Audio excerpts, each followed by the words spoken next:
If you think every haunted house story is just another urban legend, don't skip this one. Because what you're about to hear isn't about ghosts chasing people through dark hallways.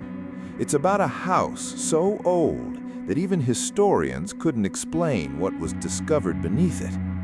A house where every family who lived inside left within months, if they were lucky enough to leave at all. And the strangest part? Everything you're about to hear is inspired by the forgotten history of some of America's oldest abandoned homes.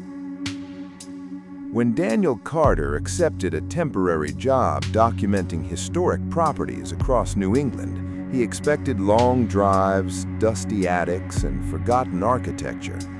He had spent years photographing abandoned buildings for museums and preservation societies. Haunted house stories never interested him. He believed every strange noise had a logical explanation. That confidence disappeared on the third day. The assignment brought him to Blackwood Manor, an enormous colonial mansion hidden deep within the forests of Vermont. According to county records, the house had stood since 1698, surviving wars, fires, storms, and generations of owners. Yet no family had lived there permanently for more than 30 years. The locals avoided speaking about it. When Daniel stopped at a nearby diner for coffee, the elderly waitress froze after seeing the address written on his notebook. "You shouldn't stay after sunset," she whispered. Daniel smiled politely. "I've heard worse ghost stories." The woman slowly shook her head. "This isn't a ghost story." Those words stayed with him longer than he expected. Blackwood Manor stood behind rusted iron gates nearly swallowed by vines. Massive oak trees surrounded the property so completely that sunlight barely reached the front porch. Every window reflected darkness, even in the middle of the afternoon. His camera captured every detail: the cracked stone staircase, the weathered wooden columns, the faded family crest carved above the entrance. Everything looked exactly as an untouched colonial estate should. Except one thing: the front door was unlocked. County officials had assured him nobody had entered the property for years. Inside, thick dust covered almost everything. Almost. Across the main hallway, a clean trail stretched through the dust as though someone had walked there recently. One set of footprints, bare feet. Daniel followed them toward the grand staircase. They stopped halfway up. There were no returning footprints, no explanation.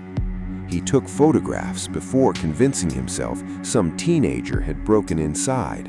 That was easier than believing anything else. Hours passed while he documented fireplaces, antique furniture, family portraits, and hand-painted ceilings.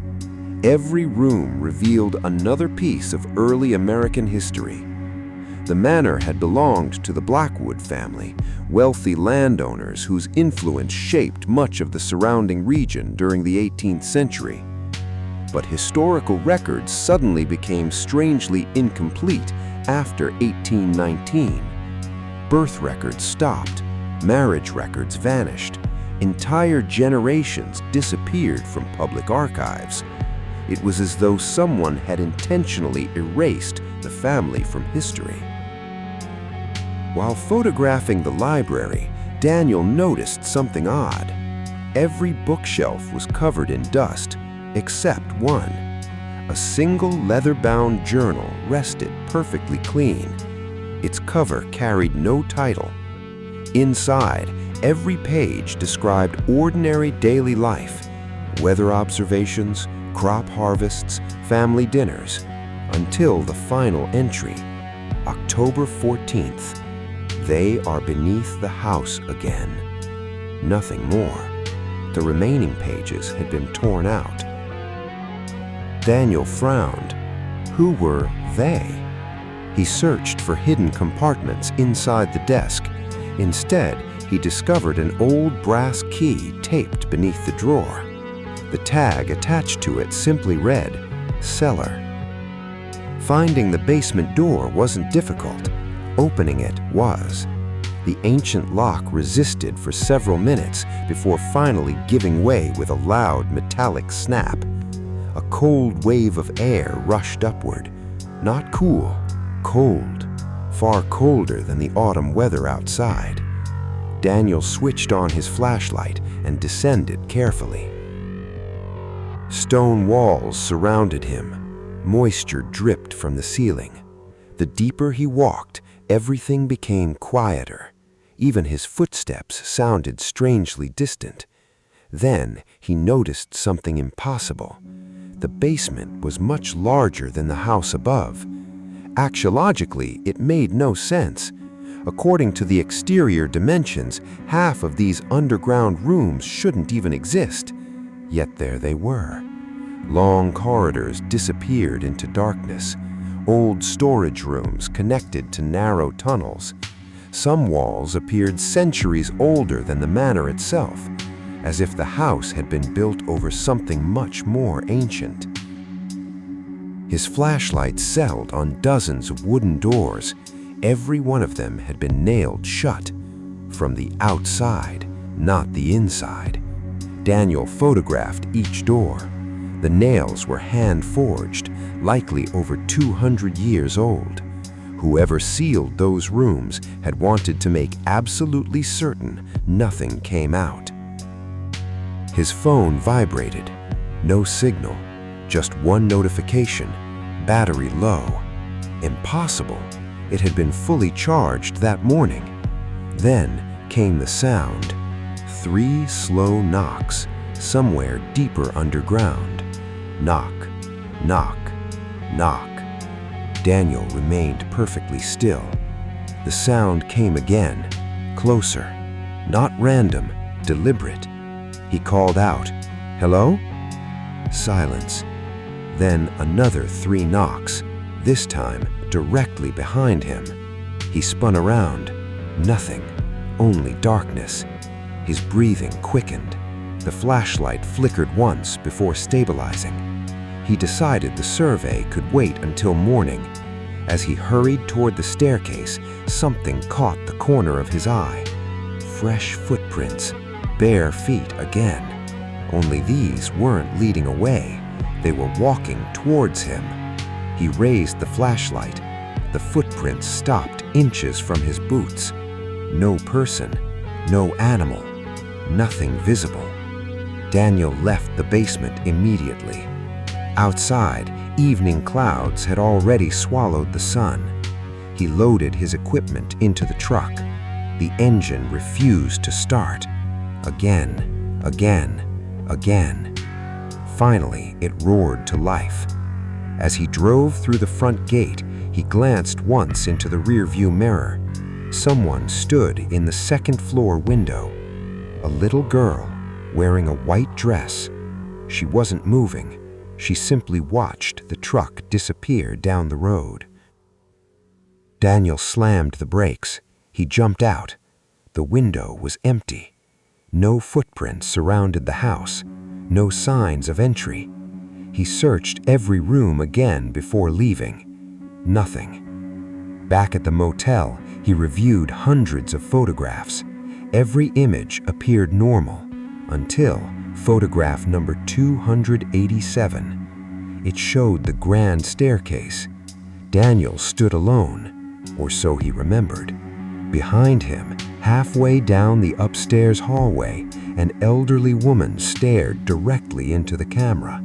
She wore clothing from the late 18th century, hands folded, expressionless. Daniel zoomed in. The woman's face wasn't blurred. It was perfectly clear. He checked the next photo. Gone. The next one. Gone again. Then, photo number 291. Now she stood one step closer. Photo 292. Closer still. Photo 293. She was standing directly behind him. Daniel's heart pounded. He'd never heard footsteps, never felt anyone nearby. The final image froze him completely.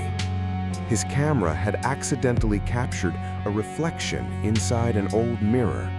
Standing beside the elderly woman was the little girl from the upstairs window, holding Daniel's brass cellar key in her hand. The problem was impossible. The key was still sitting inside Daniel's jacket pocket while he looked at the photograph. He reached inside. It was gone. Only a folded piece of yellowed paper remained. Written in faded ink were 7 chilling words. "You opened the door. Now finish the story." Daniel barely slept that night. He searched every pocket, every camera bag, every compartment inside his truck. The brass cellar key had vanished without explanation. In its place was the yellowed note, written in handwriting that looked at least 2 centuries old. "You opened the door. Now finish the story." By sunrise, he had convinced himself that someone was playing an elaborate prank. There had to be another explanation. Perhaps another historian had entered the property. Perhaps the photographs had somehow been manipulated. Perhaps stress and exhaustion had distorted his memory. But every explanation collapsed the moment he contacted the county archives. The archivist listened carefully before asking a strange question. "Did you go into the cellar?" Daniel hesitated. "Yes." There was a long silence. "You should have left it closed." The call ended before Daniel could ask another question. That afternoon, curiosity proved stronger than fear. He drove back to Blackwood Manor. The iron gate was open this time. He was certain it had been locked when he left. As he walked toward the house, something immediately felt different. The air was warmer. Birds were singing. For a brief moment, the mansion looked almost welcoming. Inside, however, every room had changed. The dust trails were gone. Furniture had shifted positions. Portraits that once hung on the walls now rested face down on the floor. It was as if someone had spent the entire night rearranging the house. Daniel climbed to the second floor. He entered the room where he had seen the little girl standing at the window. The room was completely empty except for an antique rocking chair. It rocked gently, back and forth, back and forth. There was no wind. The windows were sealed shut. Then he heard laughter, soft, a child laughing somewhere in the hallway. He rushed outside. Nothing. When he returned, the rocking chair had stopped moving. Resting on its seat was the brass cellar key.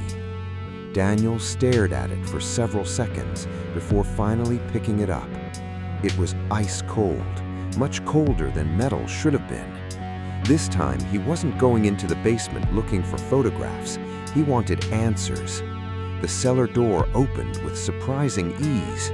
As he descended the stone steps, he noticed something he had somehow missed the day before. Ancient symbols had been carved into the walls. Circles, crosses, protective markings used by early European settlers. Historians had documented similar carvings in colonial homes throughout New England. Families often believed these symbols protected them from evil or unexplained forces. But there were hundreds of them, far more than any ordinary family would ever carve. The deeper Daniel walked, the stronger a strange smell became. Not decay, not mold, burned wood, like the ashes of a fire that had never completely gone out. Eventually, he reached the final corridor. Yesterday, every wooden door had been nailed shut. Now, one stood slightly open. The nails lay scattered across the stone floor. Daniel knew he had never touched them. His flashlight illuminated a massive underground chamber. Unlike the rest of the basement, this room had been carefully constructed.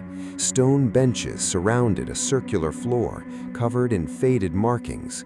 Old chains remained attached to the walls. At the center rested a large wooden chest. No lock, no dust. It looked as though someone had opened it recently. Inside the chest were dozens of journals wrapped in cloth. Real journals, not copies, not reproductions. The missing history of the Blackwood family. Daniel opened the first one. It described the winter of 1818. Children disappearing from nearby farms. Strange knocking beneath the house every night. Livestock refusing to enter the barn. Neighbors abandoning their homes without explanation. The final journal belonged to Abigail Blackwood, the elderly woman from Daniel's photographs. Her handwriting grew more desperate with each page. We built this house over something we did not understand. The knocking became voices. The voices became names. They spoke to the children first. We sealed the lower chamber. We told everyone disease had taken the family. The truth would have spread panic. The house must never be opened again. Daniel slowly lowered the journal.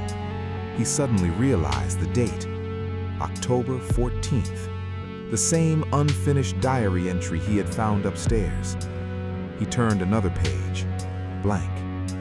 Then words slowly appeared across the paper, not fading in, writing themselves, letter after letter.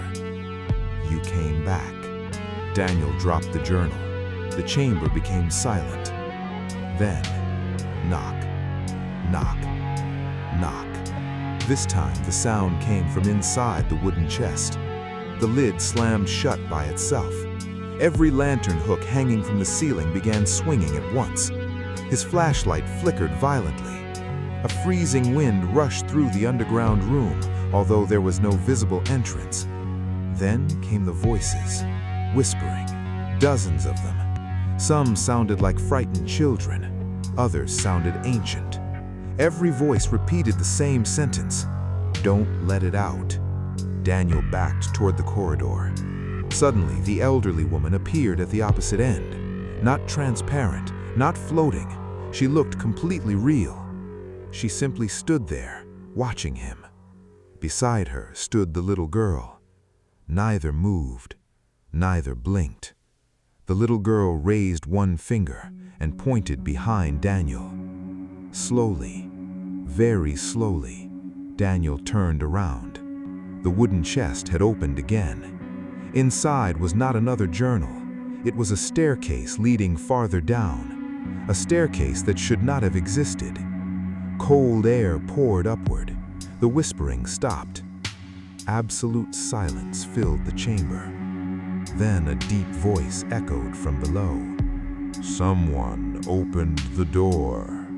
Daniel's instincts finally overcame his curiosity. He ran, not walking, not looking back, running. The underground corridors seemed longer than before. Passages twisted in impossible directions. The staircase leading upstairs appeared farther away each time he reached it. Then he remembered something Abigail had written. The house learns your fear. He stopped running, closed his eyes, took one slow breath. When he opened them again, the basement staircase stood directly in front of him. Minutes later, he burst outside into daylight. The front door slammed behind him. The entire house fell silent.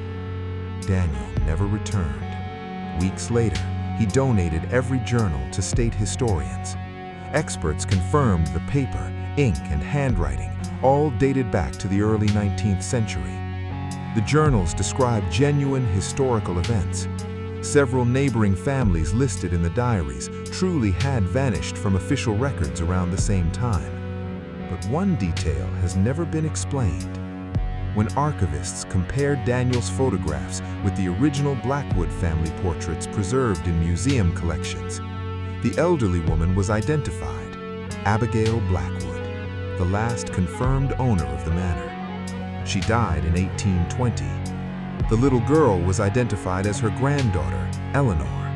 She disappeared in 1819. Neither should have appeared in modern digital photographs. Years later, Blackwood Manor was scheduled for demolition after engineers declared the structure unsafe. Demolition crews arrived before sunrise.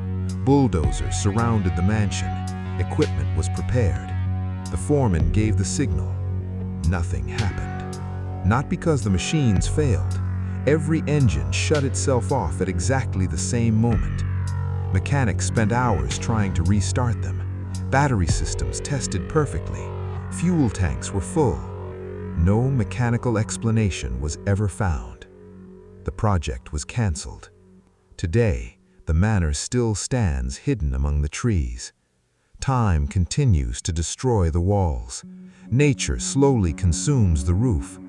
Yet no one has ever reported hearing birds near the property. Local residents still avoid the old road after sunset. Mail carriers refuse to stop at the gate. Hunters refuse to enter the surrounding forest. Not because they believe in ghosts, but because every generation has passed down the same warning. If you hear 3 knocks beneath the house, leave before the 4th. History teaches us that old buildings preserve more than wood and stone. They preserve memories, mistakes, tragedies, and sometimes mysteries that science has yet to explain. Whether Blackwood Manor was haunted by restless spirits, shaped by generations of fear, or hiding secrets buried beneath its foundation may never be known. But if one lesson survives longer than the house itself, it is this. Curiosity uncovers history. Wisdom knows when to stop digging.